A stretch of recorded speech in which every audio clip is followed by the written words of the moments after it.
Assalamualaikum warahmatullahi wabarakatuh. Nama saya Alfadalia Waf Agustin dengan NIM E411922271. Di sini saya akan menjelaskan tentang Data Warehouse Middleware. Dalam dunia teknologi informasi, middleware menjadi salah satu software untuk menghubungkan beberapa proses pada satu atau banyak perangkat agar bisa saling berinteraksi dalam suatu jaringan. Middleware saat ini dikembangkan untuk memungkinkan suatu aplikasi berkomunikasi dengan lainnya, walaupun berjalan pada platform yang berbeda. Middleware berfungsi sebagai penerjemah informasi sehingga setiap aplikasi mendapatkan format data yang dapat mereka proses. Tujuan utama software middleware adalah untuk membantu memecahkan interkoneksi beberapa aplikasi dan masalah interoperabilitas. Middleware dapat berupa sebuah aplikasi tunggal atau dapat berubah keseluruhan server. Relational pada database biasa membutuhkan query dan waktu untuk menampilkan informasi. Relational ini hanya bisa mengolah data dua dimensi. Untuk mengoptimalkan pengolahan data, maka relational data warehouse dapat digunakan karena relational ini bersifat NoSQL, sehingga tidak membutuhkan query untuk mendapatkan informasi. Relational ini juga bisa mengolah data multidimensi. Data pada data warehouse juga akan di-cleansing menggunakan proses ETL, Extraction, Transportation, Load. ETL atau Extract Transfer Load adalah proses integrasi data yang menggabungkan data dari berbagai sumber ke dalam satu penyimpanan yang konsisten dan dimuat ke dalam gudang data atau sistem lainnya. ETL pertama kali diperkenalkan pada tahun 1970-an untuk mengintegrasikan proses pemuatan data ke dalam superkomputer untuk dianalisis lebih lanjut.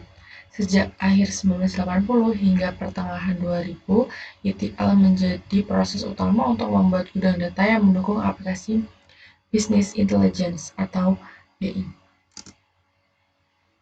Fungsi ETL terdapat proses data cleansing yang menangani redundansi, inkonsistensi, dan integritas data.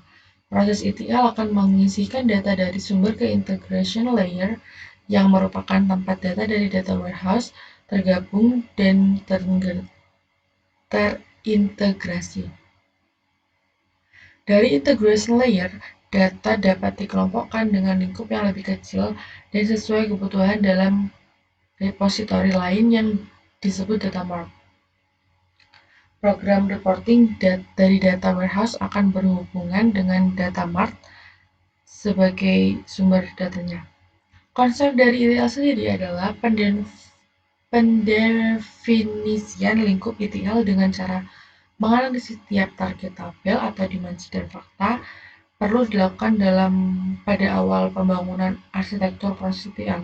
Untuk tiap data target, perlu diambil informasi tentang kelakuannya, di manakah data sumbernya, dan proses bisnis apa saja yang bergantung kepadanya.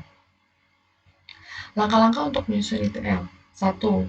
Ekstraksi data.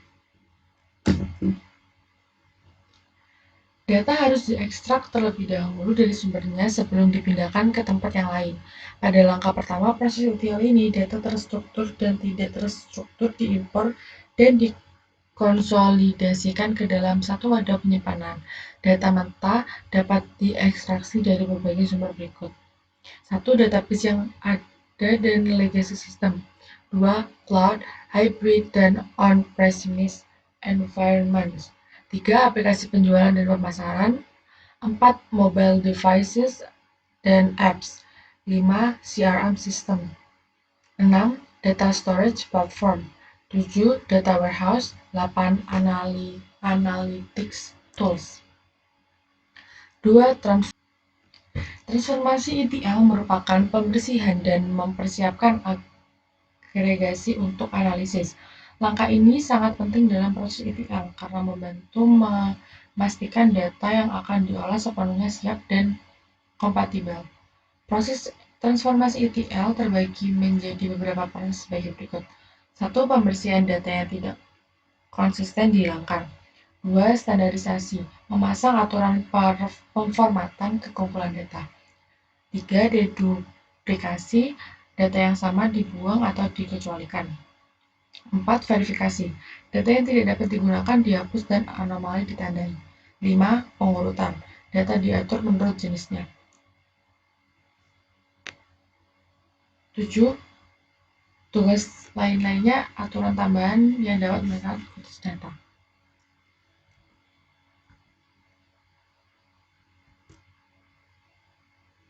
Tiga, loading atau membuat data. Loading adalah proses terakhir dalam ETL, yaitu membuat data yang sudah diubah ke tujuan baru. Data tersebut dapat dimuat sekaligus atau float atau interval terjadwal. Incremental load. Full loading adalah semua yang berasal dari transformasi menjadi catatan baru dan unik di gudang data. Full load berguna untuk menghasilkan kumpulan data yang tumbuh secara eksponensial dan sulit untuk diatur.